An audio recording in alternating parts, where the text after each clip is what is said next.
যা সবাইকে তো আজকে আলু লাগার যাবো। তো এই যে চোখ হতে নিয়েছিলি আলুলা, তো দেখতে পাচ্ছ কত সুন্দর চোখ হয়ে গেছে।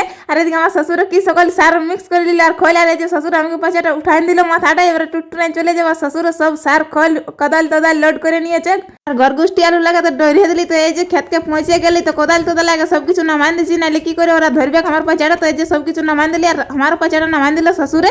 এই যে দেখো সবাই চলে আসিছি আর দড়ি টান দিয়ে নিয়ে লাগাচ্ছে। আর দিকে নুনু ব্যাট বল নিয়ে খেলছে পুরা।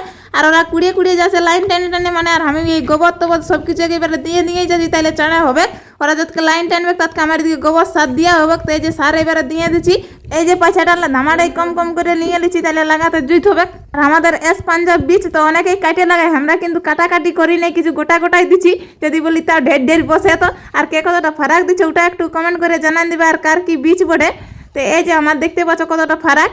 আর তো আলু লাগা আমার অনেকটা হয়ে গেল। আর এবারে দেখছি একটা লাইন টেনে বলি কেমন কি হচ্ছে ভেলিলা। তো এই যে সরসর টানে টানে যাচ্ছি না যাচ্ছি। আর ওইদিকে ওরা লাইন টানা ওদের হয় নাই, মানে এমনি থুপার যে লাইনটা বানাচ্ছে। তো এই যে দেখতে পাচ্ছি আর একটু চিকনা দিচ্ছি, তখন সবাই আমাকে হাসিয়ে দিচ্ছে এদিকে রিচ জেঠা শ্বশুররা। তো দেখটা লাগার পরে নুনু কান্দিল, তখন ঘর আসিছিলি তো একেবারে সিনাই খেয়ে নিয়ে আলি। তৎকে দেখছি পূর্ব হয়ে গেছে, আমার শাড়িয়া শ্বশুরের লাগাই শেষ করে দিয়েছে। আর এদিকে টুকু বাকি আছে, তখন বলছে লেগো তাহলে তোরা এটা পুরান দেও। তখন আমি এই যে টানে টানে এটা পুরান দিচ্ছি, এই আর 2 লাইন হলেই হয়ে গেল গোটা বাড়িটা। তো চলো।